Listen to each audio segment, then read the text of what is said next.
पारसी धर्म यानी ज़ोरोएस्ट्रिनिज्म में अंतिम संस्कार को डोक में नाशिनी कहा जाता है। ये पारसी धर्म के ज़रथुस्त्र की शिक्षाओं पर आधारित है, जो प्रकृति और उसके सभी तत्वों अग्नि, जल, धरती को पवित्र मानते हैं।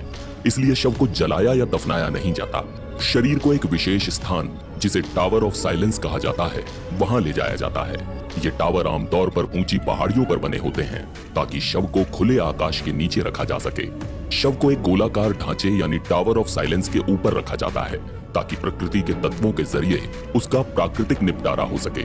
वहां गिद्ध जैसे पक्षी शव को खा जाते हैं, जिससे शरीर प्राकृतिक रूप से विघटित हो जाता है।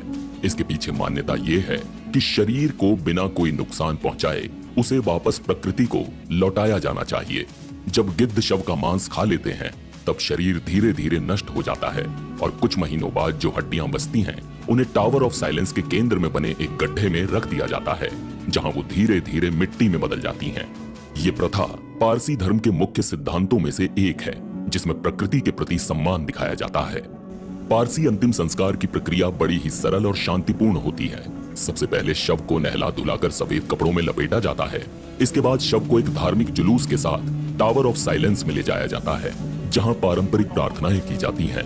यहाँ एक बात ध्यान देने वाली है कि पारसी समुदाय में मौत को जीवन का अंत नहीं माना जाता, बल्कि इसे प्रकृति में वापस लौटने की प्रक्रिया के रूप में देखा जाता है। ये परंपरा जमीन, पानी और अग्नि को अपवित्र न करने की उनकी गहरी आस्था को दर्शाती है।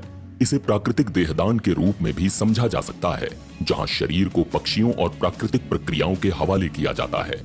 पारसी समुदाय की मान्यताओं के अनुसार इससे न केवल प्रकृति सुरक्षित रहती है, बल्कि ये आत्मा की शांति और पवित्रता को बनाए रखने में भी सहायक होता है। तो ये था पारसी धर्म के अंतिम संस्कार का अनोखा तरीका, जो सदियों से चला आ रहा है और प्रकृति के साथ संतुलन बनाए रखने की गहरी आस्था को दर्शाता है। लेकिन पारसी मान्यताओं के उलट रतन टाटा का अंतिम संस्कार हिंदू रीति रिवाजों से क्यों?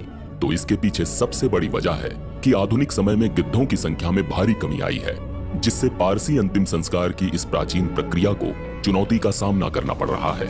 मुंबई में कई पारसी परिवार अब विद्युत शवदाह की ओर भी रुख कर रहे हैं।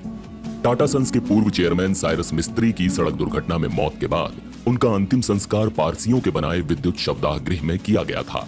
एक रिपोर्ट के मुताबिक 1980 के दशक में देश में गिद्धों की आबादी 4 करोड़ थी, जो 2017 तक घटकर मात्र 19,000 रह गई।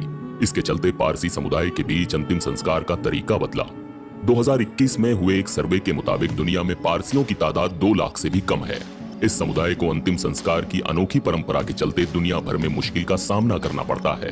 टावर ऑफ साइलेंस के लिए सही जगह नहीं मिलने और खासकर भारत में गिद्ध जैसे पक्षियों के आसमान से गायब हो जाने के चलते पिछले कुछ सालों में पारसी लोगों ने अपने अंतिम संस्कार के तरीके में बदलाव शुरू किया है।